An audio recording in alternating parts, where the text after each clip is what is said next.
Desde antes de que usted llegara ya estaba aquí. Mucha gente de pronto no vino en esta tarde, de pronto los ahuyentó el temporal que había. Y fíjese que cuando llegamos estaba serenando, estaban cayendo algunas chispitas, pero Dios hace todo para bien. Cuando el Señor llega a un lugar, lo que viene a hacer lo hace, porque Él tiene un propósito con cada uno de ustedes. Él tiene un propósito con este lugar, Él tiene un propósito con estos barrios aledaños, con Pastrana, con María Eugenia, con 1 de Mayo, con Corea, con todo. Bueno, mis hermanos, Dios les bendiga grandemente. Me presento, muchos me conocen, otros no. Soy descendiente de esta región de por acá. Mi nombre es Pedro Barandica, para los que no me conocen. Mi familia es de por acá arriba, de Pastrana. Están en el propósito del Señor. Ellos también vendrán a los pies de Cristo. Déjeme contarles rápidamente que yo soy fruto de una semilla que una vez se sembró. Un señor que ya no está en medio de nosotros, que ya falleció, llamarse Santander Barandica. Creo que muchos lo conocieron, vivió aquí en Pastrana. Y él un día se convirtió a los pies del Señor. Él un día reconoció el pecado que estaba haciendo. Y él me visitaba en mi casa. Y siempre llegaba a predicarme la palabra del Señor y yo siempre le sacaba el cuerpo, no era cristiano evangélico. Y yo le decía a mi tío Santander que mi fe estaba enraizada como el árbol, como las raíces del árbol a la orilla del río, y que de ese lugar donde yo me encontraba nadie me iba a mover. Y él decía, no importa, ya yo sembré la semilla. Santander Barandica murió hace algo como 10 años más o menos, pero hoy en día todos sus hijos le sirven a Dios. Hoy en día, en medio de sus hijas hay pastores. En medio de sus hijos y de sus nietos hay predicadores de la palabra. Hay adoradores de alabanzas al Señor. Entonces yo creo que Dios tiene un propósito con cada uno de nosotros. Así que de pronto los que me conocieron de niños y conocieron mi trayectoria, de pronto no mucho por acá porque siempre venía de visita, pero llegó un momento en la vida de este servidor aquí presente que me descarrié y hubo pecado tremendamente, pero hoy le damos la gloria y la honra al Señor, que el Señor nos ha sacado de ese lodo, de ese fango cenagoso, y hoy estamos aquí como un ejemplo, como una vida que ha sido transformada por el Señor. Creo que hay gente aquí que me conoce de los lados del Rodadero. Ahí está Luisa, que Dios te bendiga. Luisa me conoce. Hay gente que sabe de dónde vengo. Hay gente que me vio hacer cosas que nunca pensé hacer, pero aquí estamos para darle la gloria al Señor. Denle un aplauso al Señor en esta hora de la tarde, y eso solamente lo hace Dios, eso no lo hace más nadie, mi hermano. Y yo se lo digo sin temor a equivocarme, que el mejor camino que nosotros podemos llevar es el camino de Cristo. Yo se lo digo porque yo sé que aquí hay muchos que en un momento estuvieron en sus caminos y de pronto hoy se encuentran un poco apartados. Déjeme decirle que el mejor camino es seguir a Cristo. Amén. Yo quiero que usted en esta noche me acompañe en su Biblia, si la trajo de la manera como la haya traído, que me acompañe al libro de Hechos de los Apóstoles, capítulo 3, versículo 19. Y hoy vamos a navegar un poco en medio del Nuevo Testamento, y hoy vamos a predicar bajo el lema: me arrepiento, pero también me convierto. Pero ¿por qué, hermano Pedro, usted trae ese tema hoy acá? Hermano, porque el Señor le pareció que era necesario. Porque hay muchas personas que desconocen que para poder convertirnos a Cristo de una manera genuina, debemos sufrir un arrepentimiento genuino. Porque muchas veces nos arrepentimos de las cosas que estamos haciendo y resulta que al día siguiente, hoy me arrepiento, como dicen por ahí en el argot popular, peco, rezo y empato. Y el Señor no quiere eso. El Señor quiere que lo hagamos genuinamente, y hoy vamos a ver a través de las Escrituras rápidamente, porque el tiempo apremia, cómo es todo este tema. Acompáñenme a Hechos de los Apóstoles, capítulo 3, versículo 19. Dice la palabra del Señor: colóquese sobre sus pies en reverencia a la palabra de Cristo, a la palabra que es viva y eficaz, y es que es más cortante que espada de doble filo, que penetra hasta partir el alma y las coyunturas. Amén. Gloria a Dios. Dice la palabra del Señor, Hechos de los Apóstoles, capítulo 3, versículo 19. Así que arrepentíos y convertíos para que sean borrados vuestros pecados, para que vengan de la presencia del Señor tiempos de ¿qué? De refrigerio. Cuando hablamos de la palabra refrigerio, cuando decimos me voy a refrescar, o cuando vemos, por ejemplo, que tenemos en nuestra casa un artefacto como es el refrigerador, eso quiere decir que en ese artefacto se refrigeran y se conservan las cosas. Cuando la palabra nos está hablando aquí es de refrigerio, tiempos de refrigerio, es porque la palabra nos está enseñando que hay momentos en nuestras vidas donde vivimos situaciones que no son buenas. Pero todas estas situaciones que vivimos muchas veces no son naturales, sino que son consecuencias de algo que se llama pecado. Y el pecado es una práctica que nosotros normalmente hacemos o naturalmente hacemos, porque eso viene desde Adán. Desde el día que Adán y Eva pecaron y que se dejaron seducir por la serpiente, entró el pecado al mundo. Pero miren lo que dice la Escritura, y lo vamos a ver más adelante, que el pago del pecado es muerte, mas el pago del Espíritu es vida y vida en abundancia. Entonces, hemos escuchado en medio de nosotros a muchos decir que somos cristianos. ¿Cuántos son cristianos aquí? No hay ningún cristiano aquí. Gloria a Dios. Y creo que entendieron, ¿cierto?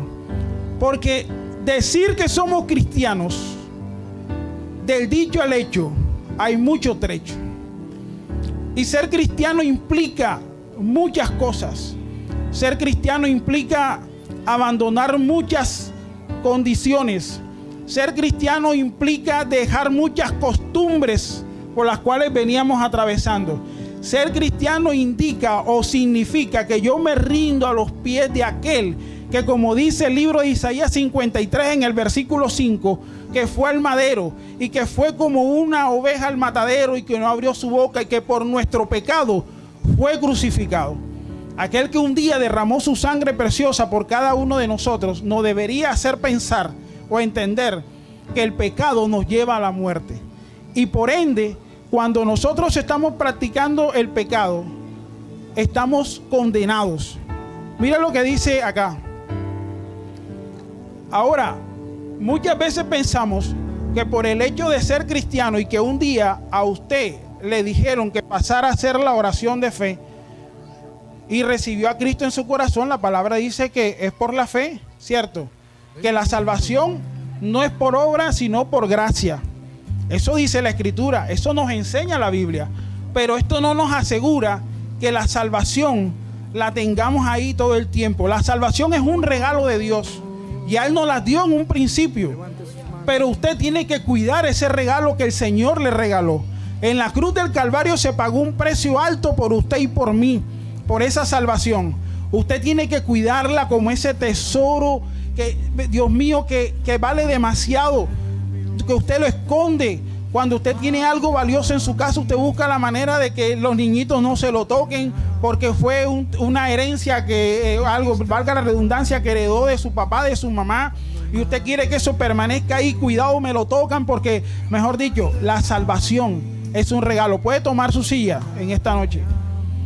La salvación es un regalo. Primero, es un regalo. Segundo, es inmerecido, porque no lo merecíamos. El Señor en su gran misericordia nos lo dio, pero hoy por hoy esa salvación, aunque muchos digan que no se puede perder, yo le digo que sí se puede perder, porque luego que usted la tenga, algo puede pasar en su vida y se puede extraviar. Mira lo que dice.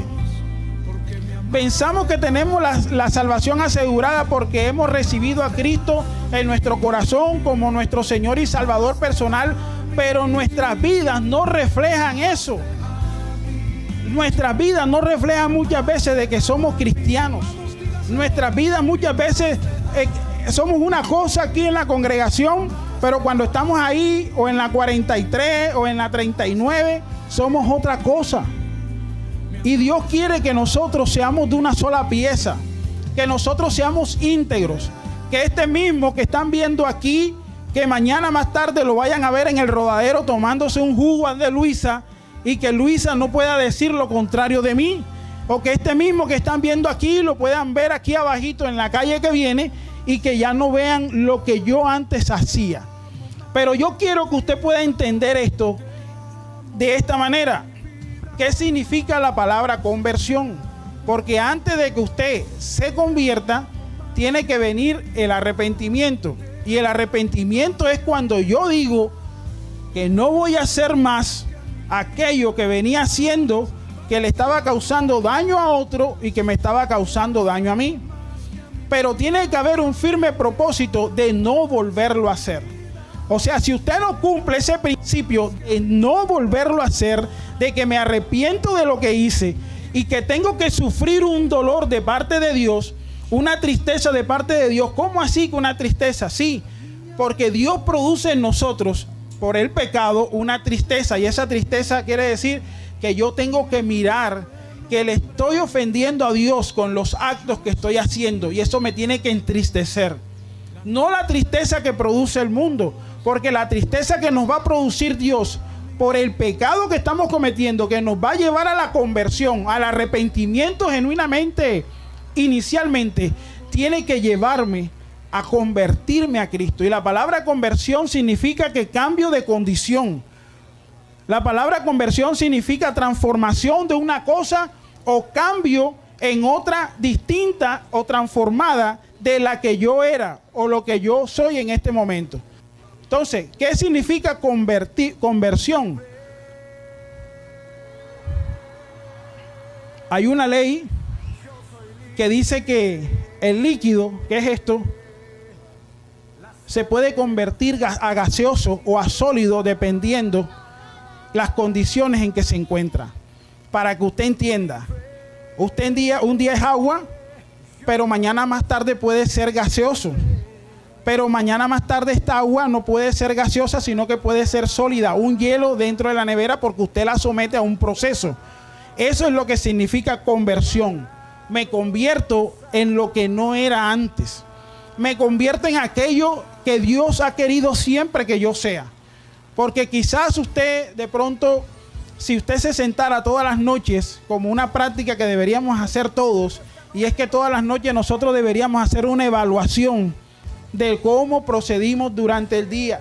Nosotros todas las noches deberíamos practicar eso, llegar a nuestra casa y evaluarnos antes de dormirnos, porque hoy estamos, mañana no sabemos. Usted no se imagina cuánta gente se acuesta y no se levanta más. Usted no sabe que la palabra de Dios dice que en muchas condiciones del hombre no le permitirán entrar al reino de los cielos. Dice la palabra que ni el borracho, ni el adúltero, ni el fornicario, ni el brujo, ni el agorero, ni el hechicero, ni el mentiroso, mejor dicho, una cantidad de gente no entrará al reino de los cielos por su condición espiritual. Y nosotros tenemos que evaluarnos, mi hermano, porque es que hace más de 2000 años lo estamos esperando. Hace más de 2000 años estamos esperando la venida de Cristo. Y se nos predica y muchas veces no creemos, porque hace más de 2000 años dijo que venía y no ha llegado. Y por eso es que hay muchos que rezan, pecan y empatan. Porque como creen que Él no ha venido, pero dice la palabra que Él retarda su venida. ¿Por qué? Porque tiene misericordia de cada uno de nosotros y no quiere que ninguno se pierda, sino que todos vengan al arrepentimiento. Eso es lo que el Señor quiere, porque Él quiere venir por una iglesia santa, sin tacha, sin mácula, sin arruga. Y yo no sé cuántos de los que están aquí quieren hacer parte de esa iglesia. El Señor no va a venir por una congregación. Ese día nos vamos a llevar muchas sorpresas, porque nosotros mismos nos hemos encargado de enjuiciar a mucha gente diciendo que ese no va a entrar al reino de los cielos, pero usted no sabe qué pasó en ese momento de agonía. Y la prueba más fehaciente de esa situación fue la que sucedió en la cruz del Calvario con el ladrón, cuando crucificaron al lado de Cristo un ladrón que blasfemaba, que lo injuriaba, que decía cuanta cantidad de barbaridades en contra de Cristo, y Cristo no abrió su boca. Pero hubo otro ladrón al otro lado que lo defendió, y después que lo defendió le dijo: Señor, permíteme que esté contigo hoy en el paraíso. Y le dijo el Señor: te aseguro que hoy mismo estarás conmigo en el paraíso. Y este ladrón no era cualquier perita en dulce. Yo me imagino que este ladrón en aquel entonces, a la altura de Barrabás, ese hombre tuvo que haber, cada vez que se metía en una casa, pudo haber violado, pudo haber matado, Pudo haber hecho cualquier cantidad de cosas que lo excluía de llegar a la presencia del Señor. Pero mire lo que sucedió ahí. Y usted no sabe qué puede pasar en momentos de una agonía. ¿Cuántos familiares de nosotros no vimos morir a través de la enfermedad COVID-19, que Jehová la reprenda a esta hora? Gente que jamás en la vida nos imaginamos que iba a suceder eso en ellos. Gente que de pronto teníamos un argumento de ellos que eran una eminencia espiritual delante de nosotros. ¿Cuántos cristianos evangélicos no se murieron? Pagaron un precio y se fueron con el Señor. Pero hay mucha gente hoy en día que necesita entender de qué estamos hablando. Pero existe un problema. ¿Y cuál es este problema? Que hemos recibido la salvación por la confesión de fe, pero no ha habido en nosotros una verdadera conversión. Ahora, una verdadera conversión debe mostrar frutos dignos de arrepentimiento, como dice la palabra. Y si tiene la oportunidad, véalo en su Biblia, en Mateo 3, versículo 8. Busque Mateo 3, versículo 8 y mire lo que dice la palabra. Haced pues frutos dignos de arrepentimiento. No es solamente decir yo me arrepiento de lo que hice o quizás de lo que estoy haciendo, sino que yo tengo que mostrar frutos de que sí estoy arrepentido de lo que hice y de lo que estoy haciendo y no volverlo a hacer. ¿Por qué le digo esto? Porque hoy estamos viendo personas que están viniendo a la iglesia con una necesidad y eso no está mal. Hay personas que están viniendo a la iglesia impulsadas por una enfermedad, un ser querido, y eso no está mal. A diario nos escriben en los grupos de WhatsApp pidiéndonos oración porque hay un enfermo, porque hay una persona en cuidados intensivos, porque hay una persona que está presa y estamos orando por ella para que el Señor le dé la libertad, porque hay una persona que no tiene trabajo por esto y por esto y por esto y por lo otro. Y usted ve que la gente llega a la iglesia y empieza un proceso y empieza a pagar un precio por eso y empieza a transformar su vida de alguna manera, pero luego de un tiempo usted ve que la persona no vuelve más, no la visita más, usted no los vuelve a ver más, pero usted ve por ahí el Facebook que todos los chismosean, usted ve sin querer queriendo ciertas fotos donde la persona, incluso muchos que se han bautizado, muchos que han bajado a las aguas bautismales, pero como decíamos el otro día, parece que ese viejo hombre como que le tiraron un flotador y no se ahogó. Nosotros tenemos que matar diariamente ese hombre viejo que hay en nuestras vidas, porque ese hombre viejo es el que nos está llevando a esa condición pecaminosa que nos está evitando llegar a la presencia del Señor. Amén. Ahora, ¿qué necesitamos tener? ¿O qué necesitamos para tener un verdadero arrepentimiento en nuestro corazón? Necesitamos tener convicción del pecado en nuestras vidas. Usted tiene que estar convencido de que lo que está haciendo está mal. Usted tiene que estar convencido que la vida que usted lleva no le agrada a Dios. Usted tiene que estar convencido, perdóneme, porque es que el diablo tiene a mucha gente engañada, haciéndole creer que lo que está haciendo está bien. Y es cuando usted escucha que a lo bueno le llaman malo y a lo malo le llaman bueno. Y empezamos a rodearnos de amistades, de familiares, de personas que no nos llevan a nada bueno, sino que nos llevan a lo malo. La palabra de Dios dice que las malas conversaciones corrompen las buenas costumbres. Y es cuando usted empieza a ver al muchacho que empezó a crecer en medio de la familia con buenos valores, con buenos principios, pero de un momento a otro, se lo digo por experiencia propia, porque a mí me pasó. De pronto yo era la oveja blanquita, reluciente de la familia, pero llegó un momento en que me convertí en la oveja negra, entre muchas ovejas negras que hay. Yo era una de ellas, una oveja negra de la familia, donde fui un excelente estudiante, donde era una excelente persona y empecé a enredarme con personas que no me llevaban a nada bien. Y estuve metido en líos. De pronto usted no lo sabe, pero es necesario que lo sepa para que usted entienda. Y estuve con amiguitos malos. Y me montaba en una moto con un amigo paraco. Y llegábamos a una fiesta y la desbaratábamos haciendo tiros. Increíble, pero cierto. Y hice tantas cosas. Hasta que un día el Señor tocó mi vida. Tocó nuestra vida. Y llegamos a los pies de Cristo. Y desde ese día no me he apartado de los caminos del Señor. Y con esto no le estoy diciendo que tengo una aureola sobre mi cabeza o que quizás ya está viendo en mis espaldas las puntas de alas que me están saliendo. Porque soy una persona como usted, como cualquiera de los que están aquí, con errores, con altos y bajos, con dificultades. Por eso le decía ahorita que todos los días yo tengo que ir a los pies de Cristo y reconocer, tengo que estar convencido de que estoy haciendo las cosas mal. Como dicen por ahí, al pan pan y al vino vino. Usted tiene que entender eso. Usted tiene que reconocer que lo que quizás usted está haciendo malo, y no lo estoy señalando, a Dios le está ofendiendo. ¿Y usted cómo pretende entonces que Dios perdone y escuche su oración en la condición paupérrima en la que usted se encuentra? ¿Cómo pretendo yo arrodillarme delante de la presencia de Dios y pedirle a Dios que haga en mí su favor cuando yo no estoy alineado a lo que Dios quiere que nosotros hagamos?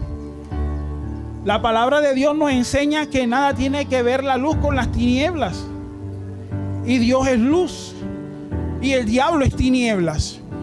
Y hay veces que nos levantamos como hijos de Dios, como hijos de luz. Y a mediodía parece que nos transformáramos en hijos de mentira. Porque por pequeños detalles hemos perdido la gracia que hemos alcanzado desde la mañana cuando nos levantamos. Y eso es lo que yo quiero que usted entienda en este día. Seguir a Cristo no es color de rosa. Seguir a Cristo, déjeme decirle una realidad, es pedregoso. Seguir a Cristo le va a volar la uña del pie gordo. Seguir a Cristo es espinoso. Si a usted alguien le dijo que seguir a Cristo era color de rosa, le echaron mentira. Porque seguir a Cristo es para valiente, hermano.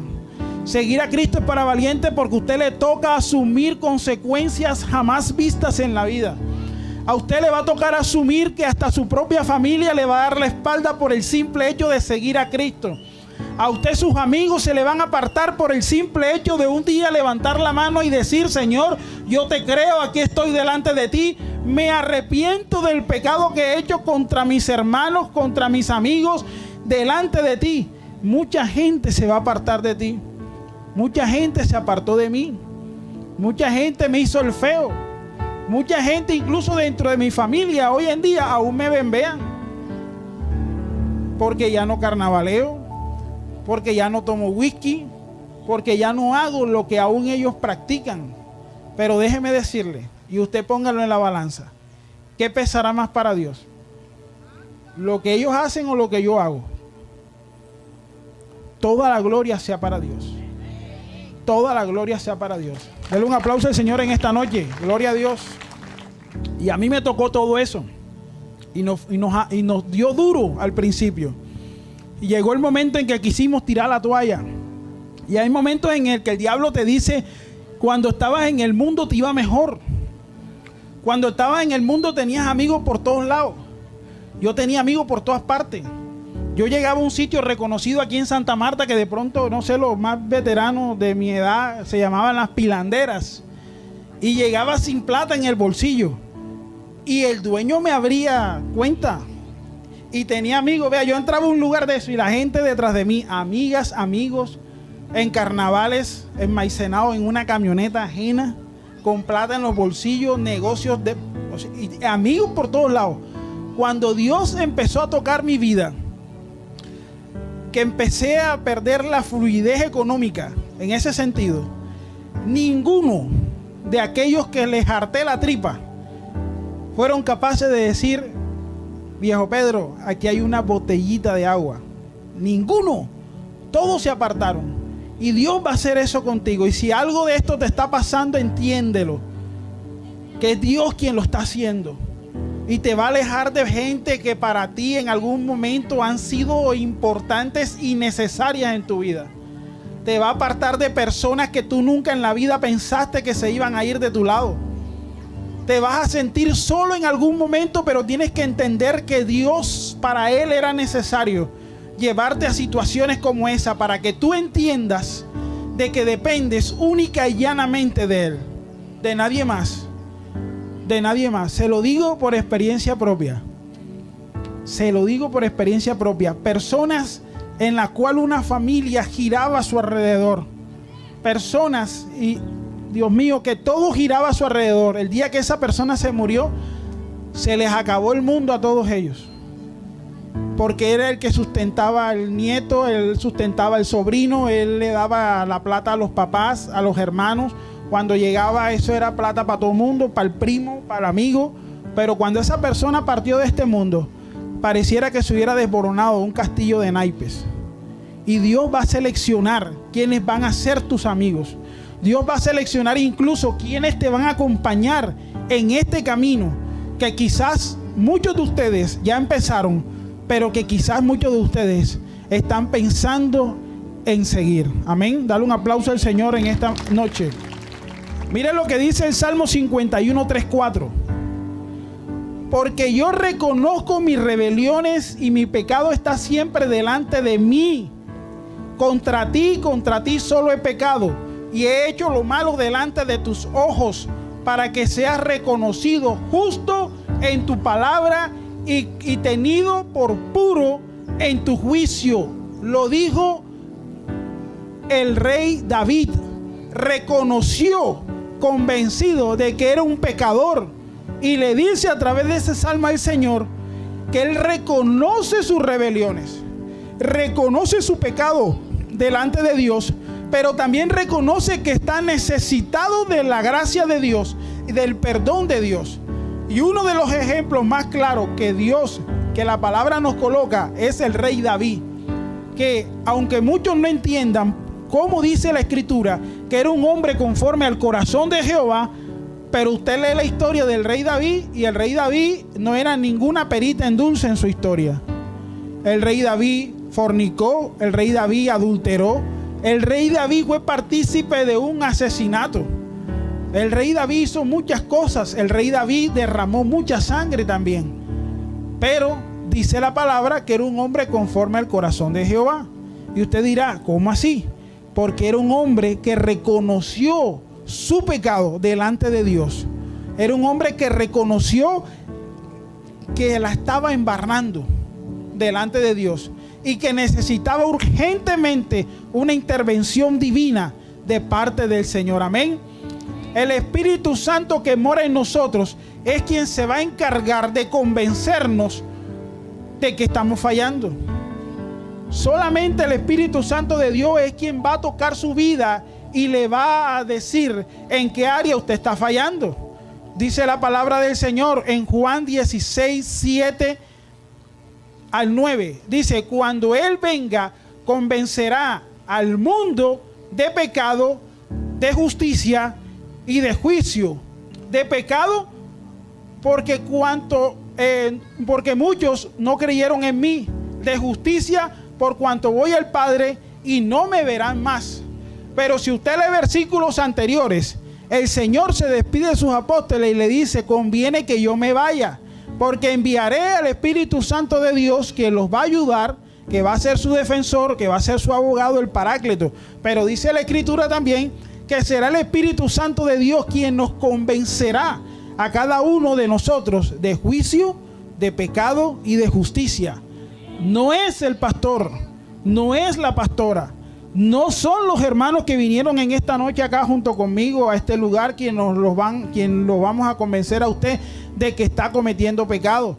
A mí no me convenció ningún hombre de que estaba cometiendo pecado. Fue el mismo Espíritu Santo de Dios que redargulló mi vida y me hizo entender, que me quitó las escamas que estaban en mis ojos y me hizo ver con los ojos espirituales de que la condición que yo tenía o que estaba llevando en ese momento no era agradable a los ojos de Dios, y que si yo estaba esperando un favor de parte de Dios, tenía que alinearme a lo que Dios quería, a lo que Él era, a lo que Él es, a la luz verdadera. Usted y yo tenemos que alinearnos a eso. Nosotros no podemos, como en el fútbol, no podemos patear con las dos. Tenemos que patear con una sola, y es a la manera de Dios. No a lo que yo pienso, no a lo que yo creo, no a lo que el hermano me dice que yo debo hacer. Ojo con esto, hay hermanos que el Señor los usa y que Dios le habla y que trae un mensaje hacia usted. Pero muchas veces nos dejamos llevar más por el murmullo del mundo que por la palabra viva y eficaz. Y eso tenemos que prestarle mucha atención. Los tiempos son difíciles, hermanos. Estamos viviendo tiempos difíciles. El amor de muchos se enfrió. Dice la Escritura que el amor de muchos se enfriará. Tiempo pasado. En el pasado se escribió, se enfriará como algo que iba a suceder en el futuro. Pero resulta que ya ese futuro pasó, llegó y estamos en el presente. Y el amor de muchos se ha enfriado. Por eso es que usted está viendo cómo los hijos salgan corriendo a sus padres de sus casas. Les pegan a sus mamás. Cómo hay hermanos peleando con sus propios hermanos. Incluso por droga. Ustedes ya lo saben, porque esto se ve a menudo. Se ve a flor de piel todo lo que ha sucedido, todo lo que viene sucediendo. ¿Por qué? Porque el amor de muchos se ha enfriado. Ahora, una segunda parte que cómo podemos nosotros, ¿qué es lo que necesitamos? Experimentar tristeza, lo hablábamos ahorita, de parte de Dios, según Dios. Segunda de Corintios, le voy a explicar, 7:10, dice, porque la tristeza que es según Dios produce arrepentimiento para salvación, de que no hay que arrepentirse, pero la tristeza del mundo produce muerte, porque la tristeza que es de según Dios produce arrepentimiento para salvación. ¿Cómo así? Me duele lo que estoy haciendo, me duele porque estoy ofendiendo a un Dios tan bueno, me duele porque estoy ofendiendo a un Dios que es supremamente bueno, que me tiene con vida, respirando y que no merece que yo siga pecando en contra de Él. Porque a veces pensamos que pecamos, si cuando pecamos contra el hermano no estamos pecando como para Dios, pero sí lo estamos haciendo. Y esa tristeza es algo que nos confunde, que nos lleva a agachar nuestra cabeza y reconocer y decir, me duele esto, me arrepiento. Y esa tristeza que viene de parte de Dios es la que va a producir en nosotros ese arrepentimiento genuino que estamos necesitando para podernos convertir a los pies de Cristo. Pero dice la Escritura ahí en lo que acabamos de leer, que también hay una tristeza de parte del mundo que lo que trae es muerte.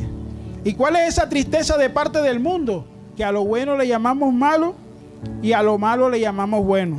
Y no pasa nada.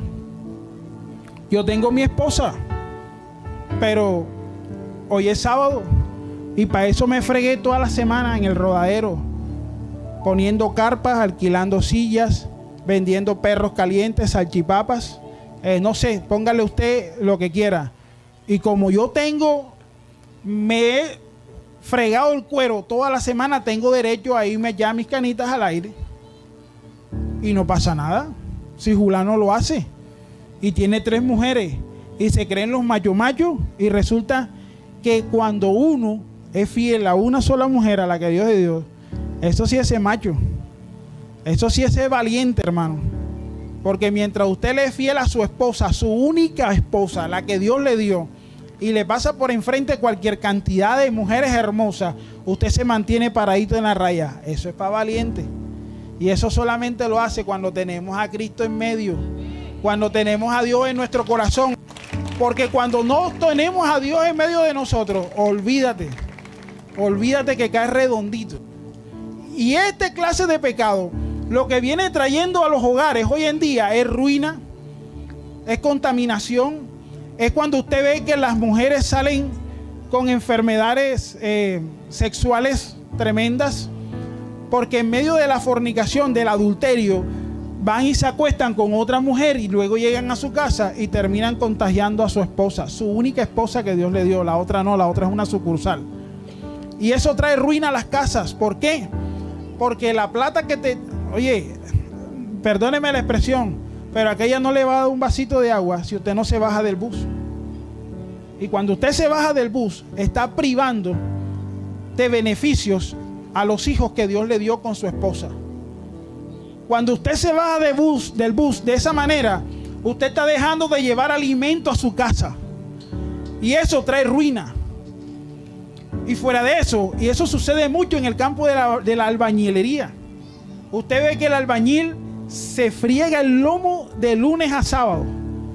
Y el sábado le van a pagar la semana. Le pagan el cheque y van a la Puerta de Oro, lo cambian y se van para el billar. Y resulta que dicen que no se quedan por allá, sino que mejor se vienen para el billar de aquí de la 39. Ahí se gastan la platica. Pero cuando salieron el sábado en la mañana, dejaron la casa limpia, sin almuerzo, sin desayuno siquiera. Y tienen el descaro de decirle a la esposa: voy a cobrar y ya vuelvo, pasé un buen almuercito.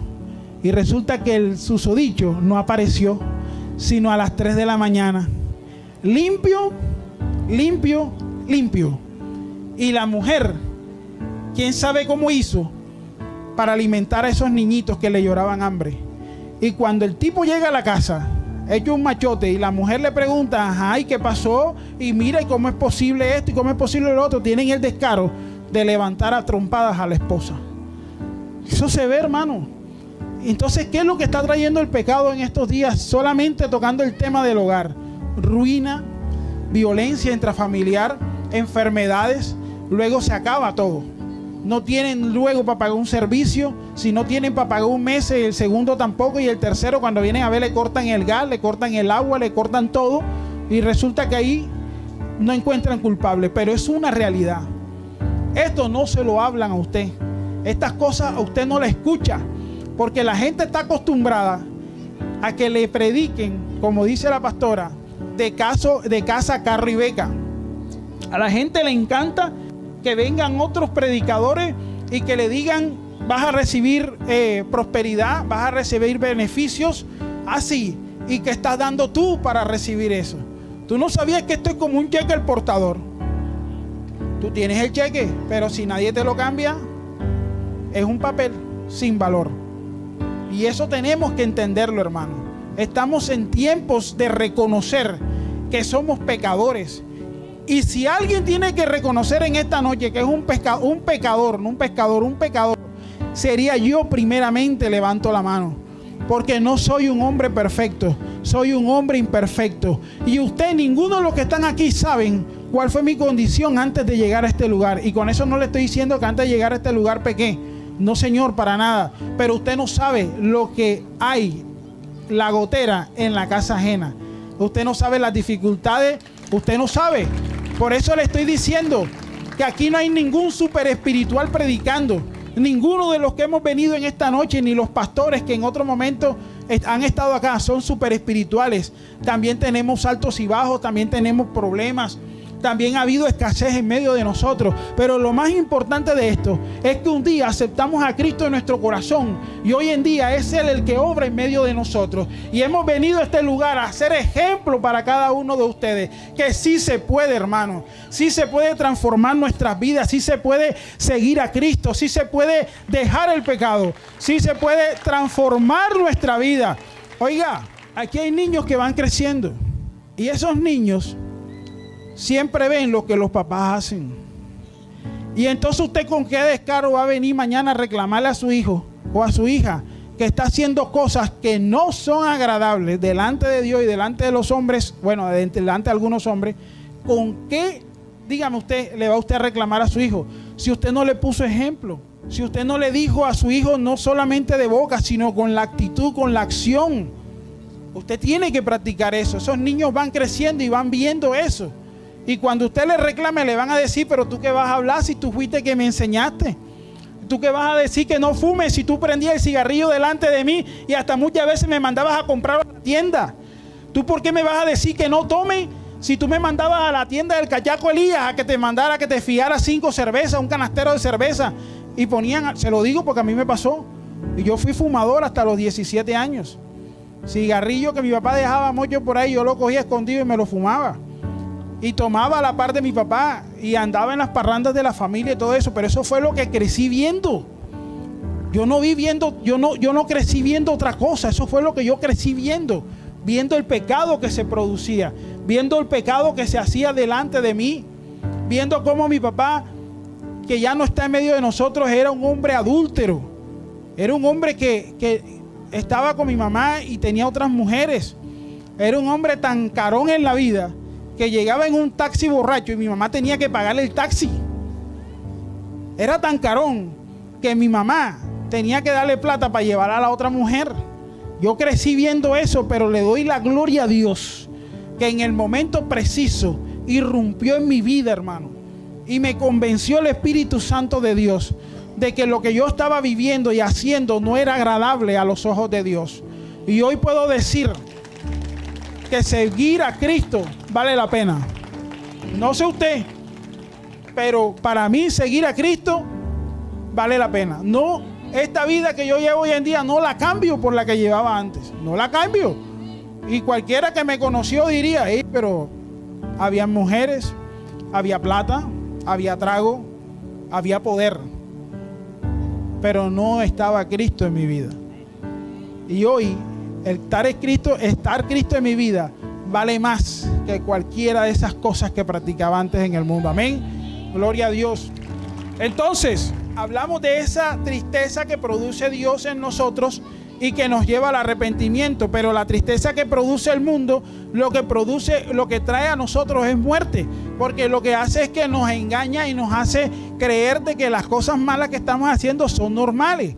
O sea, es normal, ya todo lo que le dije, que el hombre tenga una sucursal, y es normal que la mujer de vez en cuando, un fin de semana, de vez en cuando salga con un amigo diferente en distancia de semana, y que pueda tener, ya usted sabe, no quiero ahondar más en el asunto porque hay niñitos por acá, pero la versión nueva versión internacional dice: la tristeza que proviene de Dios produce el arrepentimiento que lleva a la salvación, de la cual no hay que arrepentirse, mientras que la tristeza que produce el mundo produce muerte. A todo cristiano debería entristecerle, fallarle a Dios cuando Dios nos señala el pecado.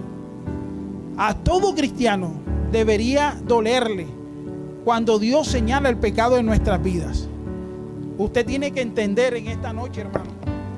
Usted tiene que entender, usted tiene que irse en esta noche para su casa convencido o reflexivo para su casa de que muchas cosas que estamos haciendo a Dios no le agradan, y que muchas condiciones que estamos viviendo hoy en día son producto del pecado, son producto de ofender a Dios, y que quizás Dios quiera hacer aún más cosas por su vida, quizás Dios quiera hacer aún más cosas por su integridad, por su familia, pero que todo esto que nosotros hacemos, el pecado, la idolatría, que practicamos hechicería, que vamos ante el brujo, como leíamos hace unos días con mi esposa, estábamos reflexionando en la palabra en el libro de Isaías, cuando dice que hay de aquellos que bajan a Egipto por ayuda, que buscan ayuda a Egipto, que quieren regresarse. Egipto significa pecado. Ya Dios nos sacó a nosotros, igual que el pueblo de Israel nos sacó de Egipto hace rato. Nosotros no deberíamos estar en Egipto ni añorando las cebollas y los puerros, los ajos que comíamos en Egipto,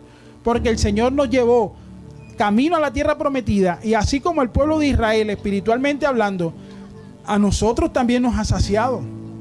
Y si usted quiere experimentar todo eso, usted tiene que tomar una decisión en su vida de salir de Egipto, de darle la espalda a Egipto y enfocarse en la tierra prometida que el Señor tiene para cada uno de ustedes. Pero que para poder llegar a esa tierra prometida es necesario pasar por ese desierto.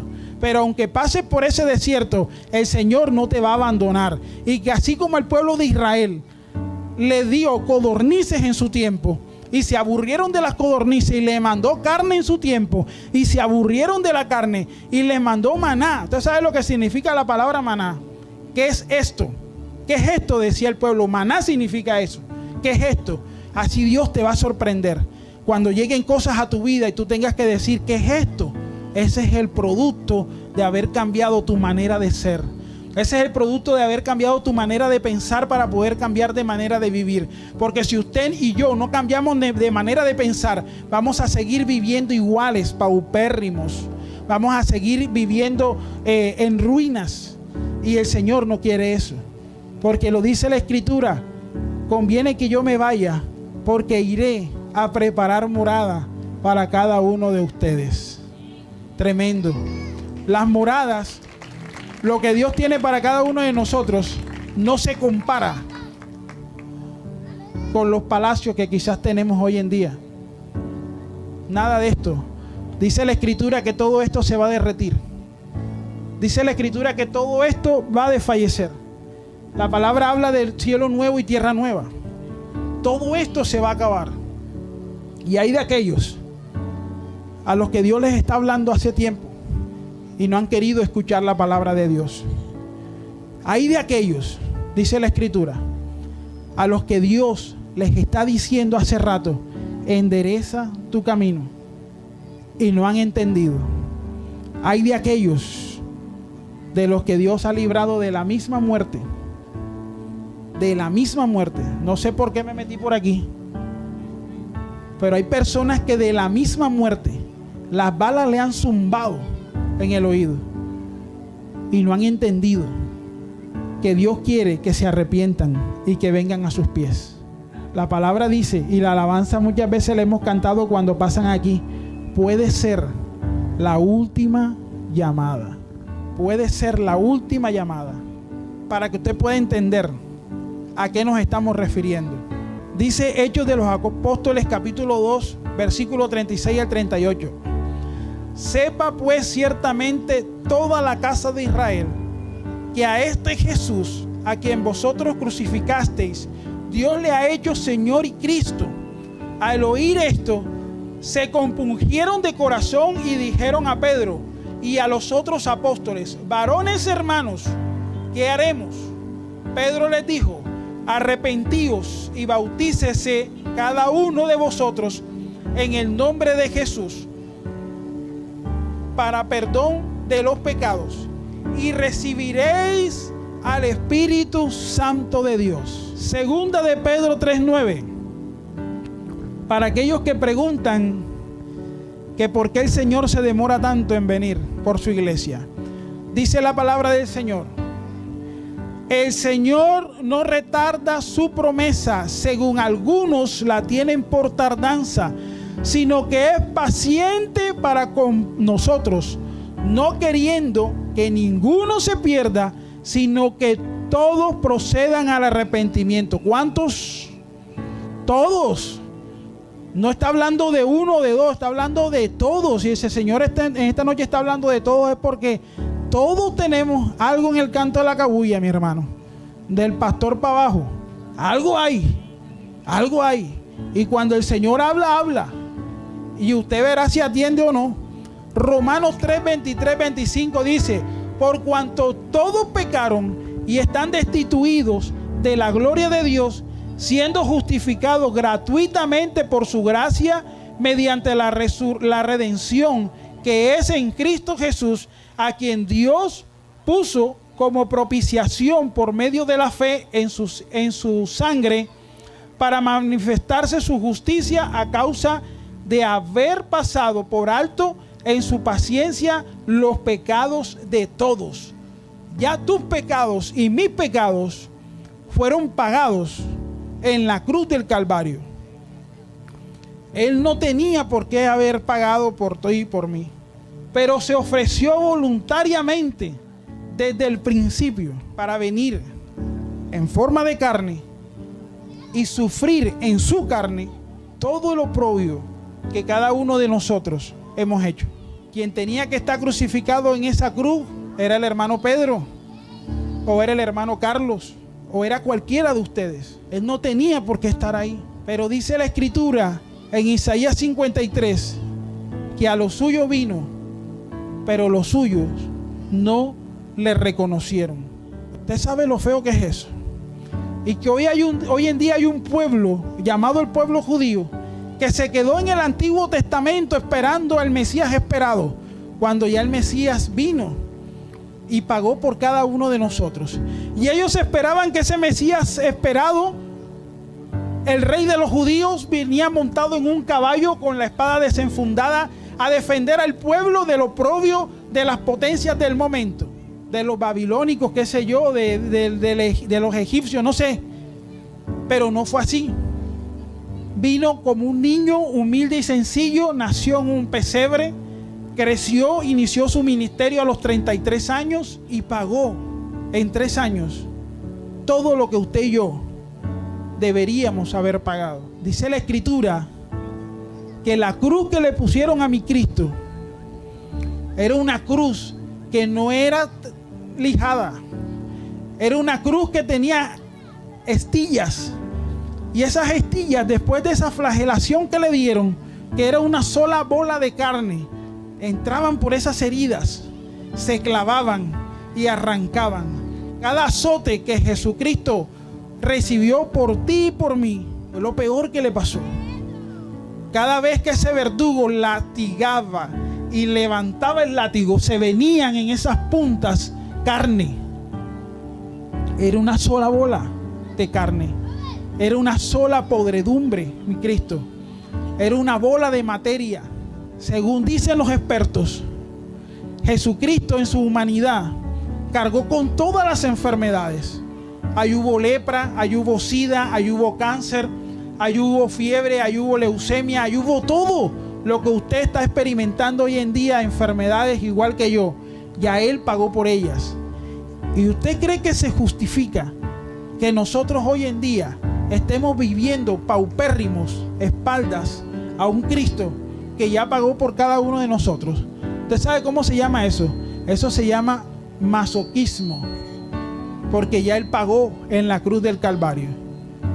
Y hemos sido nosotros los que no hemos reconocido ese sacrificio tan grande que Él pagó. Dice la Escritura que nadie da la vida por los amigos. Y le aseguro que ni usted ni yo seríamos capaces de entregar nuestra vida de esa manera por un amigo, por un hermano. Y a veces nos damos golpes de pecho y decimos: yo doy la vida por ti. Pero mentira. Cuando suena el primer tanganazo, somos los primeros que corremos y dejamos a la gente ahí tirada. No somos capaces. Discúlpeme que bromeo un poco, pero es la realidad. Dice la Escritura en Efesios 2: y Él os dio vida a vosotros cuando estábamos muertos en vuestros delitos y pecados, en los cuales anduvisteis en otro tiempo, siguiendo la corriente de este mundo, conforme al príncipe de la potestad del aire, el espíritu que ahora opera en los hijos de desobediencia, entre los cuales también todos nosotros vivimos en otro tiempo, en los deseos de nuestra carne, haciendo la voluntad de la carne y de los pensamientos, y éramos por naturaleza hijos de ira, lo mismo que los demás. Pero Dios, que es rico en misericordia, por su gran amor con que nos amó, aún estando nosotros muertos en pecado, nos dio vida en Cristo Jesús. Por gracia sois salvos. Amén. ¿Pudo usted haber entendido en esta noche la necesidad tan grande que tenemos de arrepentirnos y convertirnos de nuestros malos pasos? ¿Se ha dado usted cuenta a lo que nos exponemos cuando estamos viviendo de espaldas a Cristo? ¿Se ha dado usted cuenta de todo lo que Él sufrió por usted y por mí para que nosotros hoy en día sigamos viviendo de la misma manera? No hay razón alguna. No hay razón alguna. Acompáñeme al libro de Romanos 6, 15. Dice la palabra del Señor, versículo 15, 6:15.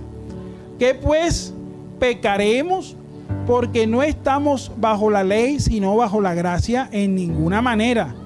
¿No sabéis que si os sometéis a alguien como esclavos para obedecer, sois esclavos de aquel a quien obedecéis, sea del pecado para muerte o sea de la obediencia para justicia?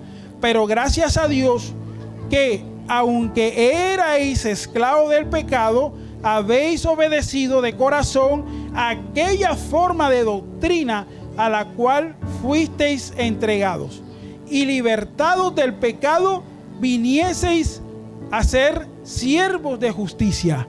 Dele un aplauso al Señor en esta mañana. La salvación es por gracia, no es por obra. La salvación usted no se la gana porque usted es bueno, porque usted le regaló a alguien algo. No estoy diciendo que sea malo, pero la salvación viene por la gracia, porque a Dios le plació, porque dice la Escritura que un día nosotros fuimos esclavos del pecado, y dice incluso que hoy nosotros algunos seguimos siendo esclavos del pecado, Pero Cristo viene hoy, en esta noche, a hacerte libre del pecado y a invitarte a que tú hagas parte del ejército de Cristo, de los convertidos, de los redimidos del Cordero. Que esa sangre preciosa que se vertió, póngase sobre sus pies en esta noche. Que esa sangre preciosa que se derramó en la cruz del Calvario tenga el valor suficiente en nuestras vidas, que podamos reconocer que esa gota a gota, dice la Escritura, que hasta la última gota de sangre que el Maestro derramó en la cruz del Calvario fue por ti y fue por mí. Dele un aplauso al Señor.